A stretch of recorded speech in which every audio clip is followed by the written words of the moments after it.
Here's everything you need to know about every position and every single start sit in week 5 of fantasy football. If you guys enjoy this video and all of the information being in one place, please make sure to hit that like button. Our goal is here. It helps me out as a person a ton. Subscribe as well if you do want to see these every week. Starting off with the first game, the Jets and the Vikings. And before I even get into this, we have to understand this game is at 9:30 Eastern time. It's played in London, so if you're on the West, this game is going to be played probably before you even wake up. Make sure to set your lineups. With that being said, this game total is 40.5 points with the Vikings favored by 2.5. That is a relatively low total. We will have some games later in this video that is a lower total, but the problem with these low total games is that there's not a bunch of points being scored, so there's not a whole opportunity for fantasy points. With that being said, I know the Jets have started really slow as far as fantasy points are. Breece Hall is the RB14, Garrett Wilson is even worse at the wide receiver 41, and the Vikings defense is tough. If you haven't seen my video breaking down every single defense this week, make sure to go check it out. I'll have it pinned. They are really successful in their blitz rate, and they disguise their coverage very well. Now, if anybody's going to read that, it will be Aaron Rodgers, because this guy is the QB2 overall against cover 2 defenses. The Vikings run the second most cover 2 in the entire NFL. So even with that being said, this isn't a matchup where I'm going to go through and play our secondary guys like Braylon Allen, like Tyler Conklin, like Mike Williams. On the Vikings side, the Jets defense is very solid and very sound in pretty much everything. They are bottom 10 in points allowed to running backs, quarterbacks, wide receivers. Even worse, specifically against the wide receivers though. Because of that, Sam Darnold and Jordan Addison are going to be a little bit more hit or miss starts, especially coupled with the fact that this game total is pretty low. Sauce Gardner against Justin Jefferson, he should be fine. He's obviously going to be a start, but Jordan Addison does carry a little bit more of that boom and bust risk. But guys, make sure to be dropping every single start sit question you have in the comments. I will personally try to get to as many as I can before Sunday's tip-off. As well as this next game here, we're going to be looking at the Panthers at the Bears, 41.5 game total, still relatively low. The Bears here are favored by 4.5, so hopefully we have some offense going. The Bears defense is a good amount stronger against the pass than they are against the run. They're allowing the 9th most points to running backs, but the 7th least to wide receivers. So that is going to favor Chuba. We should be starting him. He's the RB15 right now, RB3 in the Andy Dalton era. So that's pretty good. Despite the bad matchup against the pass defense with the Bears, Deontay Johnson still is going to be a start for us. He is the wide receiver 19, but wide receiver 4 in the Andy Dalton era. So those two games have proven pretty valuable. I do think this Panthers offense is going to come a little bit back down to earth as the weeks go on, which we saw last week compared to the week before in Dalton's first game, but he should still be started. Leggett is more of a risk play that I'm not too in love with. And as far as the Bears, this is a team that I get a ton of questions on a week-to-week basis, mostly because of the target competition. When we have Keenan Allen, Rome, and DJ Moore all healthy, there's a lot of places this ball can go. Luckily for them, this matchup against the Panthers is positive in pretty much every single aspect. It's more of a tougher matchup for the wide receivers, but when you look at it, it's really not. So that's why fantasy point numbers allowed in general aren't the only stat you can look at, because the Panthers are just such a bad defense and a bad team in general, especially before the Andy Dalton situation.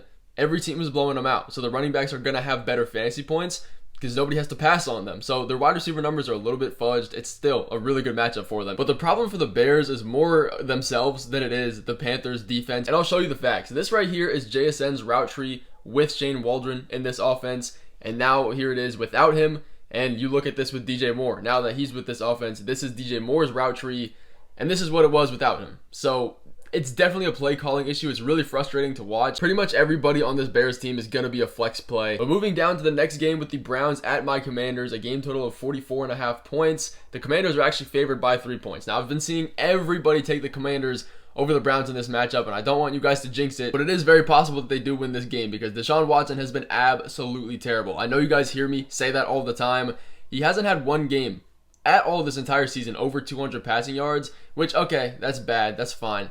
But it's even worse when you look at the fact the Browns are 6th in passing attempts. Their efficiency is by far the worst in the league. Now, lucky for him, he gets a great matchup against the Commanders, who outside of last week against the Cardinals are by far the worst defense in stopping quarterbacks, wide receivers, and everything above. So because of that, and because of this team being 6th in pass attempts, Amari Cooper is a must start. He's had a very good target share, almost 9 targets a game.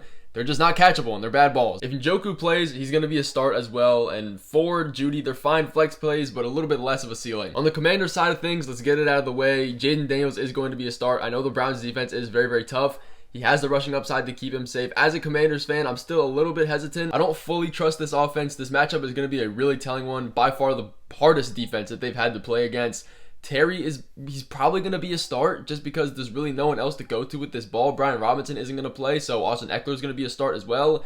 Everybody else out of those big three, more of a flex, if not, probably not even near your starting lineup. I personally wouldn't do it. But possibly one of the ugliest games of the week is going to be the Patriots and the Dolphins. This is a very low game total at 35.5 points. Somehow the Patriots are actually favored by 1 point, so that should just show you how bad this Dolphins team is and projected is to be. Even when you have a Tyreek Hill and a Jalen Waddle, Devon Achane, and all these really fast, explosive guys, they're still projected to lose. Tyreek Hill is only projected for about 45 yards. Something's wrong, and it's the quarterback situation. Tyler Huntley isn't the best. Waddle, I'm not too happy with starting. I do think there's a chance that he has one breakaway play. That's pretty much what he does, but I'm not confident in that with this quarterback situation. Now, Tyreek Hill, we're going to be starting him as a flex, though. It's a tougher matchup against Christian Gonzalez, but we saw what DK did to him a couple weeks ago. It's not the hardest. So these guys definitely have a risk with not too much reward to pay off for it. As far as the Patriots side, we've all seen, if you guys have been in my videos before this week, Ramondre Stevenson is at a very real chance of getting benched and just straight up not seeing targets. I do very much believe that Ramondre will not be the RB1. I think it's already confirmed. Then Antonio Gibson is the RB1. We'll see how much that actually means as far as snap share and differences in carries go. I don't want to start Ramondre this week. I wouldn't necessarily be in love with starting Gibson because this game total is so low, but nobody on that Patriots team really interests me, and the low game total in general just makes this entire matchup kind of in a void, but you're going to be starting Tyreek, maybe Waddle out of those guys. Achane should definitely be started in this matchup, though. Out of any of them, he's the safest guy. His volume is still there. But the next matchup here, the Colts at the Jaguars, 46-point game total. The Jaguars are favored by 3. So this game is projected to have some offense in it, which is the one thing that we've been worrying about with the Jaguars. And this one is tough if you have Anthony Richardson. He's been more of a start-sit nightmare so far this year. He's the QB 21, only averaging 13 points a game. Now, he has been dealing with his own injuries and setbacks of that kind, but it's really just more of an inefficiency issue. But if you're ever going to start him with confidence, it will be in this matchup against the Jaguars, who are top 3 in quarterback points allowed. It's a high-ish game total. They're top 5 in EPA per play, passing yards. The defense is just bad. So this is brewing to be, if we get a healthy Anthony Richardson and a game that is supposed to go at least even a little bit near the script, it should be a positive spot for Anthony Richardson that we need to be starting. If he doesn't play, Josh Downs and Michael Pittman are going to be must starts. Joe Flacco really does help this passing offense. As far as Trey Sermon goes, I know a lot of us picked him up off the waiver wire this week because Jonathan Taylor is not ready to go. I'm treating him as an RB2. He's definitely startable in this high scoring matchup. And on the Colts side, they are positive 2 running backs and wide receivers on the outside. The slot wide receivers don't get as good of a break against this defense. So Brian Thomas Jr. should have an amazing game. I'm calling the breakout here. Christian Kirk, probably going to take a backseat to him. If Evan Ingram is healthy, we're going to be starting him as long as he's not limited. Trevor Lawrence, I wouldn't really lean towards it, but it is a good matchup, so if you have to, I'm fine. But that's followed by the Bills and the Texans. This is one of the higher game totals of the week at 47.5, and the favorite has been changing all week, back and forth, so it's going to be a good one. On the Bills side, Khalil Shakir has been ruled out for this week, so Keon Coleman, he's going to be a start. He's still not the best. This coaching staff has said that they want to get Curtis Samuel more involved. I don't think that means he's going to be the wide receiver 1 as far as target share goes this week. Keon Coleman is a great wide receiver. He's more of a raw prospect. I think he'll be better later down the line. Maybe he can show us something in this matchup where he should be the true wide receiver 1. The Texans defense haven't necessarily been amazing this year. On the other side of things, Joe Mixon has been ruled out for this matchup. Cam Akers isn't a guy I'm in love with starting because we do have Ongumbawale in here getting some touches, and even JJ Taylor. Nico Collins is going to be a must start every week. I don't really have to spend too much time on him. I do think Tank Dell and Stephon Diggs are more on the riskier flex side. I would start them because this matchup projection is very, very good with points and fantasy points that will come with that. Tank Dell, I expect to have the better game, but CJ Stroud is going to be a must-start alongside those guys because of the expected pass volume. But with the last 1 o'clock game, at least Eastern time, we're going to have the Ravens at the Bengals. This game total is 50.5 points. The Ravens are favored by 2.5. So again, this is a pretty high projected scoring game, so we should be starting our fringe guys here like T. Higgins. So Jamar Chase, T. Higgins, Joe Burrow even is going to be fine. As far as the running backs go, I am still a little bit hesitant. They're going to be boom bust until we figure out who's actually getting a significant role here. The red zone role is completely split. The pass game is almost split. It's getting to that point. The carries were split last week. If you guys want more information about the whole Zach Moss, Chase Brown situation, I posted some videos earlier in the week about it. We will see what this week does. You can start Zach Moss. He's going to be the guy I'm going to now. I do think later down the line of the season, Chase Brown is going to be that guy, but in this matchup, I'll take Zach Moss. As far as the Ravens side of things, you'd hope to start Zay Flowers. He hasn't really been amazing. The target share has been there except for the last 2 weeks. And we've learned with this Ravens team, when they go up in games, they really do not care about the pass. They will completely throw it out the window. Mark Andrews had 0 fantasy points last week. I'm not starting any of the tight ends in this matchup until we find something to start them for. They just have not been efficient. They have not been fantasy relevant. Zay Flowers, I would still start because this matchup is a very high-scoring projected game. The Bengals defense has the 7th worst EPA per play, so there should be a bounce-back game for Zay Flowers. Lamar Jackson's obviously going to be a start along with Derrick Henry. But our first game of the next slate here is going to be the Raiders at the Broncos with an insanely low game total of 36.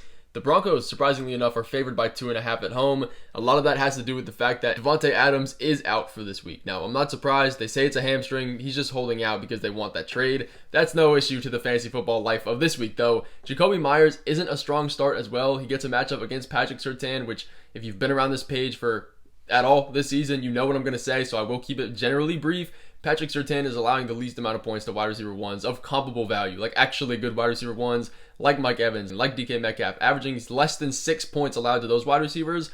Jacoby Myers is a very risky start. Brock Bowers, though, is the best start in this matchup. He is a top 3 tight end in man coverage. He gets a great separation.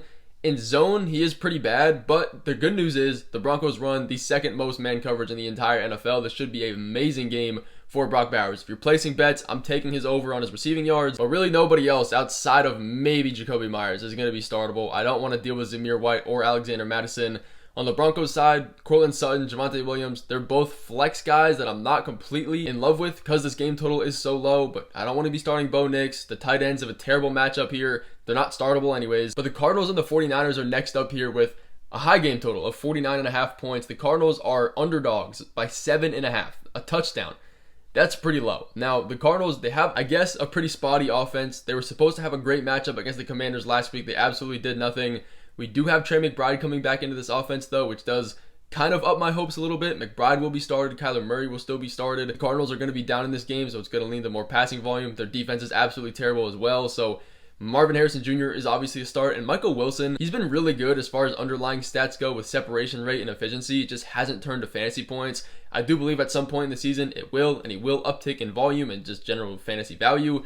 That's not happening yet, though, so I wouldn't keep him in my starting lineup or a flex anywhere near it. James Conner is going to be a start as well, even against a tough San Francisco defense. And as far as their side goes, we're starting all of our regular guys. George Kittle, Deebo Samuel, Brandon Ayuk. Brock Purdy can be started. He's not really going to be favored in any fantasy point projection or metric just because of his play style and the no rushing upside that he has.